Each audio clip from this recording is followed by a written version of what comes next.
You are listening and watching to a very special podcast. Alright, we're going to continue where we left off. Are you ready? Let's do it. Sylver Eden realized it was going to be a very difficult task. Sylver had to ask, so am I going to be assigned to meet this Haragi guy? Sylver had to ask. I believe so. Come on, he's not that bad, is he? Is he really that evil? Sylver said. It's crazy to think. But I believe so, but trust Shinya on this. It's not going to be taken too lightly.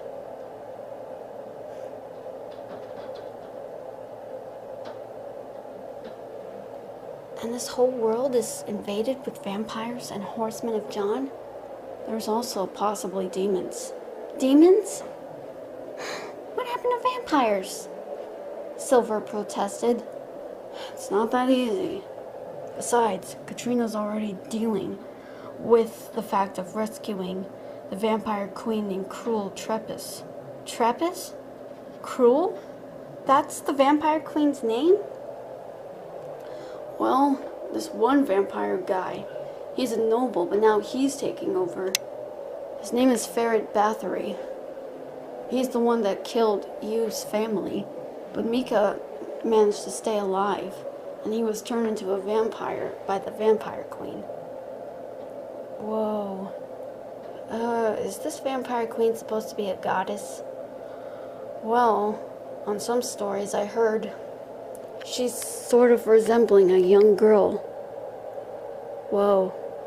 So Katrina's trying to rescue her? Yeah. Do you think you can handle this? You know, with Kareto Haragi? Because I'm going to meet him too. But I swear he's not going to touch you. I won't let him. Okay. I'll do it. But I'm scared. You don't have to be. One thing I want to ask you. Yeah? Solo asked. Sylver begged in a soft voice. Don't let me fall. Right back at you, Solo said.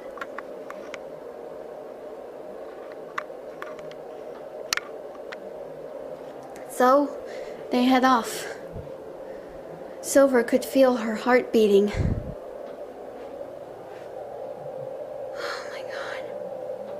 Is it me, or am I feeling a little bit different? Sayuri looked at her with concern. Are you okay? You're not feeling sick, are you? No, I'm fine. I'm just... Wow, I feel like I have butterflies in my stomach. I don't know, I feel like something's about to happen. Shinya had to grin. Then he looked over at Gurren and said, Did you hear that? She feels like something's going to happen. I heard. Be prepared for this, Solo said, and don't let your guard down. You got it. Sylver crossed her legs. She looked down and had to say, You know, I'm quite liking the outfit of the uniform. Really nice. Yeah, I know. Looks good on you. You too. Sylver said, gesturing over.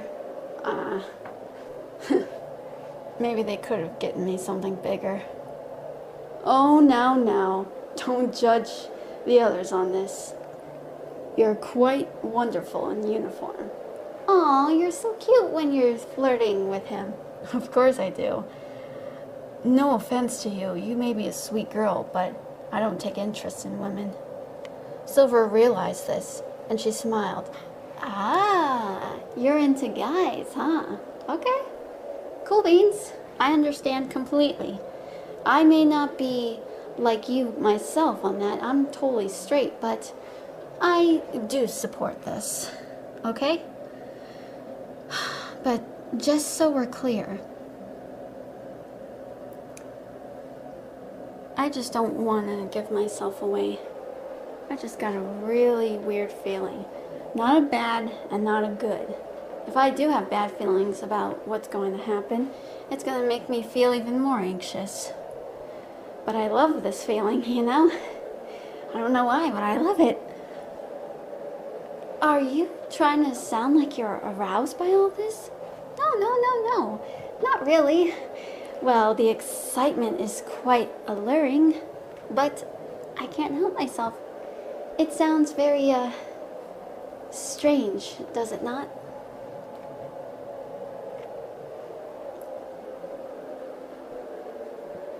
Sylver asked.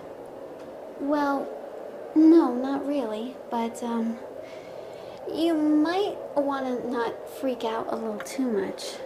I won't. I promise. So they managed to get to the destination of the Japanese Imperial Army. Sylver was already getting stares, but she was used to it.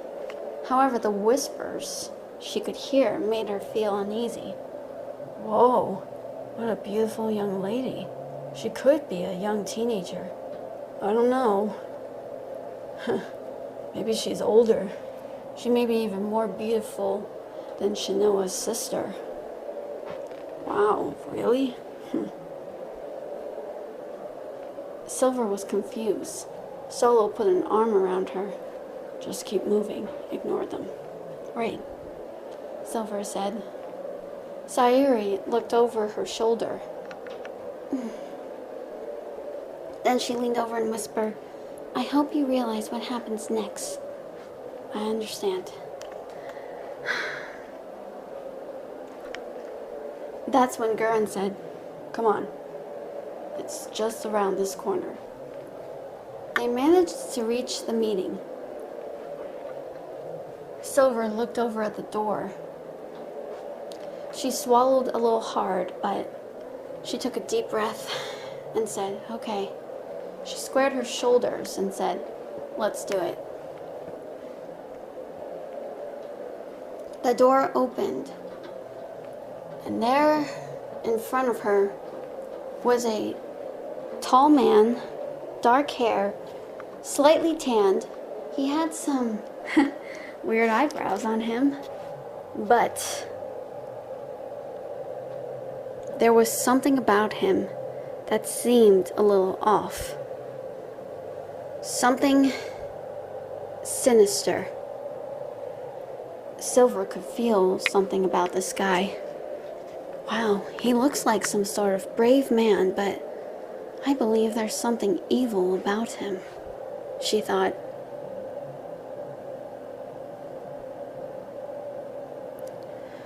She managed to look stoic and straight, solemn, and just shut off her silly side.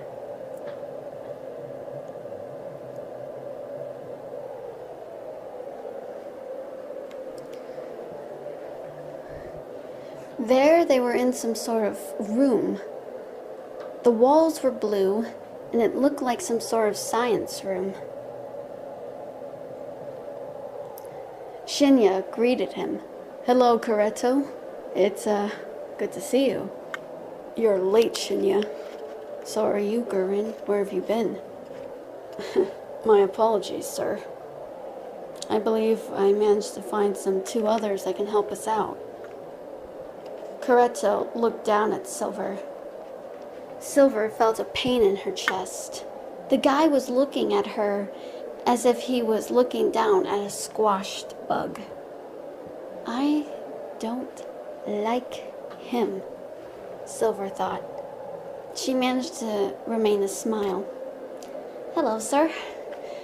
Sylver Eden, it's a pleasure, she said. Kareto just looked at her small hand, looked at her, then looked down at the hand. Very, he said. Sylver's smile faded and she dropped her hand. Wow, no social skills, Sylver thought. Well then, okay, fine, be that way. But out loud, she said, well, it's a pleasure to meet you. I'm terribly sorry if this is so instant. I mean, Gurren, Who is this woman? Why is she here? Coretto asked.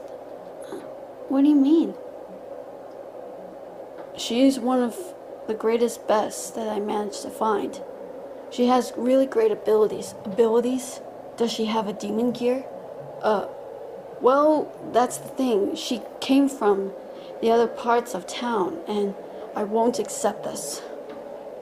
I don't know where you came from, young lady, but you are not welcome amongst here. Sylver felt her heart pained. What? What do you mean? She asked. What is a young lady like you doing in a place like this? Why have you come here? Tell me that. Coretto said. Excuse me? You dare insult me and demanding why I'm even here? You really don't know anything about me, Sylver said. She protested. How dare you speak to me that way in a very disrespectful manner? I'm not gonna let you put me down, sir. I'm just here for a reason. But then she realized what she just said. I mean, well, I just want to be known to be a respectful young lady, if that's all right. However, Coretto pointed over. Then what is this contraction doing here? Sylver looked over. There was an MPD. She looked over at Shinya. Shinya had a bit of a smile, but his eyebrows were curved in a way as apologetic, as to say, sorry. Sylver sighed. It's a memory portrayal device. It shows memories and other things, good and bad, and also some traumatizing ones. If it falls into the right hands, then it'll do some good, but if wrong, then it's going to cause a lot of problems.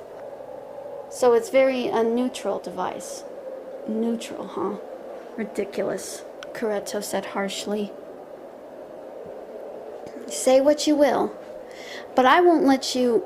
But before Sylver could answer, Sylver turned her head and she saw it was turning on. By itself! Coretto looked over. What? What is this? Sylver was shocked. What's going on? She whispered. Solo looked over. How is that? Just then, the screen changed. And then, something was typed in that Sylver couldn't see, despite her eyes. That's when Shinya peered in, and then his eyes widened. Sylver realized something was wrong. Gurren looked over. What is it? He asked. Yoichi? Kimizuki? Somebody already typed in their names. Huh? Torture? What? What? What's going on? Sylver said. But what happens next, she will never forget. Okay, that's it for now. Get ready, it's gonna get really even more intense. Here we go. See you next time. Bye.